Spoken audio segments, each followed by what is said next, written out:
ನಮಸ್ತೆ ಬಲಿಷ್ಠ ಭವ್ಯ ಭಾರತದ ಬಂಧುಗಳಿಗೆ ಜೀವನವಾಸ್ತು ಯೂಟ್ಯೂಬ್ ಚಾನಲ್ಗೆ ಸ್ವಾಗತ ಸುಸ್ವಾಗತ.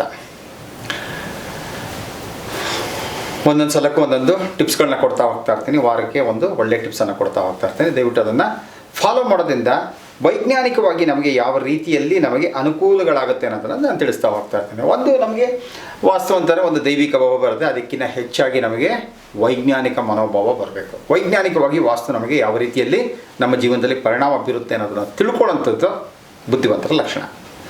ಹಾಗಾಗಿ ಎಲ್ಲರೂ ಈ ತುಳಸಿ ಗಿಡ ಅಂತ ಮಾತಾಡ್ತಾ ಇರ್ತಾರೆ. ಸಾಕಷ್ಟು ಜನ ಕೇಳ್ತಾ ಇರ್ತಾರೆ ತುಳಸಿ ಗಿಡದ ಮಹತ್ವ ಏನು ಅಂತಂದಾಗ, ತುಳಸಿ ಗಿಡದ ಮಹತ್ವ ಬಹಳನೇ ಇದೆ. ನಮ್ಮ ಸನಾತನ ಧರ್ಮದಲ್ಲಿ, ಹಿಂದೂ ಧರ್ಮದಲ್ಲಿ ತುಳಸಿ ಗಿಡಕ್ಕೆ ವಿಶೇಷವಾದಂಥ ಸ್ಥಾನಮಾನವನ್ನು ಕೊಟ್ಟಿದ್ದೇವೆ. ಹೇಗೆ ಅಂತಂದರೆ, ಆ ತುಳಸಿ ಗಿಡದಿಂದ ಬರುವಂಥ ಆ ಎಲೆ ಏನಿರುತ್ತಲ್ಲ, ಆ ಎಲೆಯನ್ನು ಪ್ರತಿದಿನ ಸರಿ ತೊಳಿಬೇಕು. ಯಾಕಂದರೆ ಈಗೆಲ್ಲ ಧೂಳೆಲ್ಲ ಕೂತ್ಕೊಂಡ್ಬಿಡುತ್ತಲ್ಲ. ಸೊ ಆ ಎಲೆಯನ್ನು ಏನು ಮಾಡ್ಬೋದು ಅಂತಾರೆ, ನಾವು ನಾಲಿಗೆಯ ಮಧ್ಯದಲ್ಲಿ ಇಟ್ಕೊಂಡು ನುಂಗೋದ್ರಿಂದ ಒಳ್ಳೆಯದಾಗುತ್ತೆ. ಯಾಕೆ ಅದನ್ನು ತುಳಸಿ ಎಲೆಯನ್ನು ಜಗಿಬಾರ್ದು ಅಂತಂದಾಗ, ತುಳಸಿ ಎಲೆಯಲ್ಲಿ ಮರ್ಕ್ಯುರಿ ಇರುತ್ತೆ. ಆ ಮರ್ಕ್ಯುರಿನ ನಾವು ಜಗದಾಗ ಏನಾಗ್ಬಿಡುತ್ತೆ, ಹಲ್ಲಿನೆಲ್ಲ ಕೂಡ ಹಲ್ಲಿ ಮೇಲಿರುವಂಥ ಎನಾಮಲ್ ಹೊರಟಾಗ್ಬಿಡುತ್ತೆ.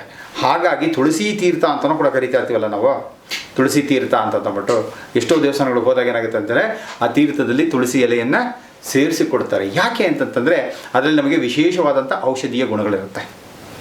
ಯಾವ ರೀತಿಯ ಔಷಧಿ ಗುಣಗಳು, ನಮ್ಗೆ ಯಾವ ರೀತಿಯ ಕಾಯಿಲೆ ಕಸಲಗಳನ್ನು ದೂರ ಮಾಡುತ್ತೆ ಅಂತಂದರೆ, ನಮ್ಮಲ್ಲಿ ಇಮ್ಯುನಿಟಿ ಸಿಸ್ಟಮನ್ನು ಜಾಸ್ತಿ ಮಾಡ್ತಾ ಹೋಗುತ್ತೆ, ರೋಗ ನಿರೋಧಕ ಶಕ್ತಿಯನ್ನು ಹೆಚ್ಚು ಮಾಡ್ತಾ ಹೋಗ್ತಾ ಇರುತ್ತೆ.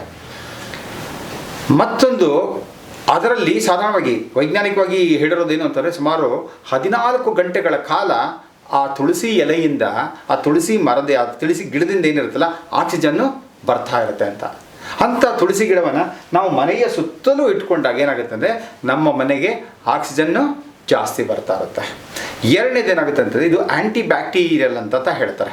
ತುಳಸಿ ಗಿಡ ಎಲ್ಲಿರುತ್ತೋ ಅಲ್ಲಿಗೆ ಬ್ಯಾಕ್ಟೀರಿಯಾಸ್ಗಳು ಬರೋದಿಲ್ಲ ಅಂತಲೂ ಹೇಳ್ತಾರೆ. ಹಾಗೆಯೇ ಅನಾದಿ ಕಾಲದಲ್ಲಿ ನೋಡೋಕೆ ಹೋದಾಗ ತುಳಸಿ ಗಿಡ ಎಲ್ಲೆಲ್ಲಿತ್ತೋ ಅಲ್ಲಿ ಹಾವುಗಳು ಕೂಡ ಬರೋದಿಲ್ಲ ಅಂತ ಹೇಳ್ತಾರೆ. ನಾಗರಾವು, ಇಂಥ ಹಾವುಗಳು, ವಿಷಪೂರಿತವಾದಂಥ ಹಾವುಗಳು ಎಲ್ಲಿ ತುಳಸಿ ಗಿಡ ಹೆಚ್ಚಿಗೆ ಇರುತ್ತೋ ಅಲ್ಲಿ ಬರೋದಿಲ್ಲ ಅಂತ ಕೂಡ ಹೇಳ್ತಾರೆ. ಸೊ ಹಾಗಾಗಿ ತುಳಸಿ ಗಿಡವನ್ನು ನಾವು ಒಂದು ಮನೆ ಅಂತ ತಗೊಂಡಾಗ, ಈಗ ನೋಡಿ ಇದೊಂದು ಮನೆ ಅಂತ ತೊಗೊಂಡಿದ್ದೀವಿ, ಇದು ಸೈಟ್ ಮಧ್ಯದಲ್ಲಿ ಒಂದು ಮನೆಯ ಎಲ್ಲ ಏನು ಹೇಳ್ತಾ ಇರ್ತಾರೆ, ಮೇನ್ ಡೋರ್ ಮುಂದೆ ಅಂತ ಹೇಳ್ತಾರೆ. ನಿಜ, ಅದು ಒಪ್ಕೊಳ್ಳೋಣ. ಬರೀ ಮೇನ್ ಡೋರ್ ಮುಂದೆ ಮಾತ್ರ ಯಾಕೆ?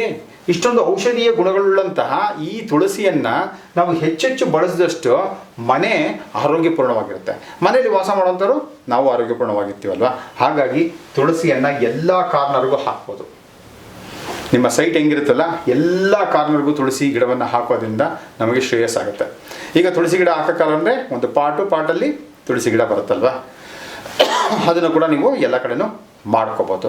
ಮನೆಯ ಮೇನ್ ಡೋರ್ ಎದುರುಗಡೆ ಯಾಕೆ ಹೇಳ್ತಾರೆ ಅಂತಂದರೆ, ಮೇನ್ ಡೋರ್ ಎದುರುಗಡೆ ಇಟ್ಟಾಗ ಏನಾಗುತ್ತದೆ, ಇಲ್ಲಿಂದ ಬರುವಂಥ ಗಾಳಿ ಏನು ಬರುತ್ತಲ್ಲ, ಬರುವಂಥ ಗಾಳಿ ಏನಾಗುತ್ತೆ, ಈ ತುಳಸಿ ಗಿಡದ ಮಹತ್ವದಿಂದ ಏನಾಗ್ಬಿಡುತ್ತೆ, ಕೆಟ್ಟ ಗಾಳಿ ಆಗಿದ್ರೆ ಅದು ಸೋಸಲ್ಪಡುತ್ತದೆ. ಅಂದರೆ ಅಲ್ಲಿ ಫಿಲ್ಟ್ರೇಷನ್ ಆಗಿ ಒಳ್ಳೆ ಗಾಳಿ ನಮ್ಮ ಮನೆ ಒಳಗೆ ಬರುತ್ತೆ. ಹಾಗೆ ಬ್ಯಾಕ್ಟೀರಿಯಾಸ್ ಏನಾದ್ರು ಬರ್ತಾ ಇತ್ತು ಅಂದರೆ, ಈ ತುಳಸಿ ಗಿಡದ ಪ್ರಭಾವದಿಂದ ಏನಾಗುತ್ತೆ, ಆ ಬ್ಯಾಕ್ಟೀರಿಯಾಸ್ ಎಲ್ಲನೂ ಕೂಡ ಕೊಲ್ಲಲ್ಪಡುತ್ತದೆ ಅಥವಾ ಆಳಿಸೋಗುತ್ತೆ ಅಂತ ಹೇಳ್ಬೋದು. ಹಾಗಾಗಿ ಈ ತುಳಸಿ ಗಿಡದ ಮಹತ್ವ ತಿಳ್ಕೊಂಡಿದ್ದೀವಿ. ಆ ತುಳಸಿ ಗಿಡವನ್ನು ನಮ್ಮ ಮನೆಯ ಸುತ್ತಲೂ ಕೂಡ ಎಲ್ಲೆಲ್ಲಿ ಆಗುತ್ತೋ ಅಷ್ಟೂ ಭಾಗದಲ್ಲಿ ತುಳಸಿ ಗಿಡವನ್ನು ಹಾಕ್ಕೊಂಡ್ರೆ ತುಂಬ ಒಳ್ಳೆಯದು. ಮಣ್ಣು ಸಿಗಲಿಲ್ವಾ, ಪಾಟಲ್ಲ ಹತ್ರ ಹಾಕೋಬೋದು. ದಿನ ಸ್ವಲ್ಪ ನೀರು ಹಾಕಬೇಕಾಗತ್ತೆ. ಅದಕ್ಕೇನು ಸಣ್ಣ ಪುಟ್ಟ ಗೊಬ್ಬರಗಳು ನಮ್ಮ ಮನೆಯಲ್ಲೂ ಮಾಡ್ತಾ ಇರ್ತೀವಿ. ಹಾಗೆಯೇ ವಿಶೇಷವಾಗಿ ಈ ತುಳಸಿ ಗಿಡಕ್ಕೆ ಬಿಸಿಲು ಬೀಳಲೇಬೇಕು. ಬಿಸಿಲು ಬಿದ್ದರೆ ಮಾತ್ರ ಚೆನ್ನಾಗಿ ಬರುತ್ತೆ. ಬಿಸಿಲು ಬೀಳಿಲ್ಲ ಅಂತಂದರೆ ಹೊರಟೋಗ್ಬಿಡುತ್ತೆ. ಹಾಗಾಗಿ ಬಿಸಿಲು ಬೀಳೋ ರೀತಿ ನೋಡಿಕೊಂಡು ಇದನ್ನು ಬಳಸ್ಕೊಳ್ಳಿ. ಮನೆಯಲ್ಲಿ ಆರೋಗ್ಯಪೂರ್ಣವಾದಂಥ ವಾತಾವರಣನ ಸೃಷ್ಟಿ ಮಾಡ್ಕೊಳ್ಳಿ. ಆರೋಗ್ಯಪೂರ್ಣವಾದಂಥ ಮನಸ್ಸು ಆರೋಗ್ಯಪೂರ್ಣ ದೇಹದಲ್ಲಿ ಇರುತ್ತೆ ಅಂತ ಹೇಳ್ತಾರೆ. ಆರೋಗ್ಯಪೂರ್ಣವಾದಂಥ ದೇಹ ಆರೋಗ್ಯಪೂರ್ಣವಾದಂಥ ಮನಸ್ಸಲ್ಲಿ ಇರುತ್ತೆ ಅಂತ ಸ್ವಾಮಿ ವಿವೇಕಾನಂದರು ಹೇಳಿದ್ದಾರೆ. ಹಾಗೆ ನಮಗೆ ಆರೋಗ್ಯಪೂರ್ಣವಾದಂಥ ದೇಹ ಮನಸ್ಸು ಎರಡೂ ಬರಬೇಕು ಅಂತ ಹೇಳಿದರೆ, ತುಳಸಿ ಗಿಡವನ್ನು ಮನೆಯ ಸುತ್ತಲೂ ಕಾಂಪೌಂಡಿನ ಎಲ್ಲ ಮೂಲೆಗಳಲ್ಲೂ ಹಾಕ್ಕೊಳ್ಳಿ, ಆರೋಗ್ಯವನ್ನು ಪಡ್ಕೊಳ್ಳಿ ಅಂತ ಹೇಳ್ತೀನಿ. ಒಬ್ಬರು ಪ್ರಶ್ನೆ ಕೇಳ್ತಾರೆ, ಫಸ್ಟ್ ಫ್ಲೋರಲ್ಲಿ ನಾರ್ತ್ ಈಸ್ಟು ಎಕ್ಸ್ಟೆನ್ಷನ್ ಆಗಿದೆ ಅಂತ ಕೇಳ್ತಾ ಇದ್ದಾರೆ. ನಮಗೆ ನಾರ್ತ್ ಈಸ್ಟು ಅಂತಂದಾಗ ಏನಾಗ್ಬಿಡುತ್ತೆ, ಇದು ನಾರ್ತ್ ಈಸ್ಟು. ಓಕೆ, ಈ ನಾರ್ತ್ ಈಸ್ಟು ಇದು ಯಾವ ರೀತಿ ಎಕ್ಸ್ಟೆನ್ಷನ್ ಆಗಿದೆ ಅಂತ ನಾವು ತಿಳಿಸ್ಬೇಕಾಗುತ್ತೆ. ಈಗ ಏನಾಗುತ್ತೆ ಅಂದರೆ, ಈಗ ನೋಡಿ ಇದನ್ನೇ ಇದೇ ಫಸ್ಟ್ ಫ್ಲೋರ್ ಅಂತ ತಗೊಳ್ತೀನಿ, ಇಲ್ಲಿ ಬಂತು. ಸೊ ಇಲ್ಲಿ ಬಂದಿರೋಂಥದ್ದು ಇದು ಈ ರೀತಿ ಎಕ್ಸ್ಟೆಂಡ್ ಆಗಿದೆಯೋ ಅಥವಾ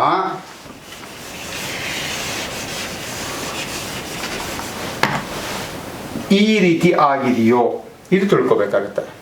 ಯಾವ ರೀತಿ ಆಗಿದೆ ಅಂತ ತಿಳ್ಕೊಬೇಕಾಗುತ್ತೆ. ಆ ರೀತಿ ತಿಳ್ಕೊಂಡಾಗ ಮಾತ್ರ ನಮಗೆ ಅದಕ್ಕೆ ಸರಿಯಾದ ಪರಿಹಾರವನ್ನು ಕೊಡಬಹುದು. ಹಾಗೆಯೇ ವಾಸ್ತುದಲ್ಲಿ ಏನು ಹೇಳುತ್ತಂದರೆ, ಈ ರೀತಿಯಾಗಲಿ ಅಥವಾ ಈ ರೀತಿಯಾಗಲಿ ವಾಸ್ತು ಪ್ರಕಾರ ನಾರ್ತ್ ಈಸ್ಟ್ ಬಾಲ್ಕನಿಗಳು, ಬಿಲ್ಡಿಂಗ್ ಅಲ್ಲ ಬಾಲ್ಕನಿ ಎಕ್ಸ್ಟೆನ್ಷನ್ ಆಗಿತ್ತು ಅಂದರೆ ಯಾವುದೇ ರೀತಿಯ ಸಮಸ್ಯೆ ಇಲ್ಲ ಅಂತ ಹೇಳುತ್ತೆ. ಬಿಲ್ಡಿಂಗ್ ಏನಾದ್ರು ಆ ಥರ ಎಕ್ಸ್ಟೆನ್ಷನ್ ಆಗಿದ್ದರೆ ಸಮಸ್ಯೆ ಇರುತ್ತೆ ಅಂತ ಹೇಳ್ತಾರೆ. ಆದರೆ ಈ ರೀತಿ ಏನಾದ್ರು ಎಕ್ಸ್ಟೆನ್ಷನ್ ಆಗಿತ್ತು ಅಂದರೆ ಸಮಸ್ಯೆಗಳು ಅನ್ನೋಂಥದ್ದು ಏನೂ ಇಲ್ಲ. ಮತ್ತೊಬ್ಬರು ಪ್ರಶ್ನೆ ಏನು ಕೇಳಿದ್ದಾರೆ ಅಂದರೆ ಇದಕ್ಕೆ ಏನೋ ಮನಿ ಪ್ಲ್ಯಾಂಟನ್ನು ಯಾವ ಭಾಗದಲ್ಲಿಟ್ಟರೆ ತುಂಬ ಒಳ್ಳೆಯದು ಅಂತ ಕೇಳ್ತಾ ಇದ್ದಾರೆ. ಸೊ ಮನಿ ಪ್ಲ್ಯಾಂಟ್ಗೆ ಅತ್ಯುತ್ತಮವಾದಂಥ ಜಾಗ ಯಾವುದು ಅಂತಂದರೆ ನಿಮ್ಮ ಆಫೀಸ್ ಆಗಲಿ ಮನೆ ಆಗಲಿ ಅದಕ್ಕೆ ನಾರ್ತ್ ಉತ್ತರ ಭಾಗದಲ್ಲಿ ಮನೆ ಒಳಗಾದರೂ ಇಡಬಹುದು. ಅದು ಮನಿ ಪ್ಲ್ಯಾಂಟು ಮನೆ ಒಳಗಡೆನೂ ಬರುತ್ತೆ, ಮನೆ ಹೊರಗಡೆನೂ ಬರುತ್ತೆ. ನಾನು ನಮ್ಮ ಆಫೀಸ್ ಮುಂದೆ ಅದನ್ನು ಬೆಳೆಸ್ತಾ ಇದ್ದೀನಿ. ಸೊ ಏನು ಅಂತಂದರೆ ಒಂದು ಮನಿ ಪ್ಲ್ಯಾಂಟ್ ಅಂತಂದಾಗ ಅದು ಗ್ರೀನು. ಸೊ ಗ್ರೀನ್ ಆಗಿರುತ್ತೆ. ಗ್ರೀನ್ ಆಗಿರೋದು ಯಾವುದರ ದ್ಯೋತಕ ಅಂತಂದರೆ ಅದು ಬುಧನ ಲಕ್ಷಣ. ಸೊ ಬುಧನ ಕೃಪಾ ಕಟಾಕ್ಷ ನಮಗೆ ಆಗಬೇಕು ಅನ್ನೋದಕ್ಕೋಸ್ಕರ ಈ ಗ್ರೀನ್ ಕಲರನ್ನು ಅಲ್ಲಿ ಇಟ್ಕೊಂಡಿರ್ತೀವಿ. ಸೊ ಮನಿ ಪ್ಲ್ಯಾಂಟ್ ಎಷ್ಟು ಚೆನ್ನಾಗಿ ಬೆಳೀತಾ ಇರುತ್ತೋ ನಮಗೂ ಮನಸ್ಸು ಅಷ್ಟೇ ಚೆನ್ನಾಗಿ ಬೆಳೀತಾ ಇರುತ್ತೆ. ಮನಸ್ಸು ಅಷ್ಟೇ ಚೆನ್ನಾಗಿ ಬೆಳೆದಾಗ ಕೆಲಸ ಕಾರ್ಯನೂ ಹಾಗೆ ಆಗುತ್ತೆ, ಹಣನೂ ಚೆನ್ನಾಗಿ ಬರುತ್ತೆ. ಹಾಗಾಗಿ ಮನೆಯ ಅಥವಾ ಅಂಗಡಿಯ ಅಥವಾ ಆಫೀಸಿನ ಮುಂಭಾಗದಲ್ಲಿ ಅಥವಾ ಒಳಗಡೆಗೆ ನಾರ್ತ್ ಉತ್ತರ ಭಾಗದಲ್ಲಿ ಅದನ್ನು ಬೆಳೆಸುವಂಥದ್ದು ತುಂಬ ಒಳ್ಳೆಯದಾಗಿರುತ್ತೆ. ಸೊ ಭಗವಂತ ಎಲ್ರಿಗೂ ಕೂಡ ಆಯುಷ್ಯ, ಆರೋಗ್ಯ, ಉಲ್ಲಾಸ, ಉತ್ಸಾಹವನ್ನು ಯಥೇಚ್ಛವಾಗಿ ಕೊಡಲಿ ಅಂತ ಹೇಳ್ತಾ ನಮಸ್ತೆ, ಜೈ ಹಿಂದ್.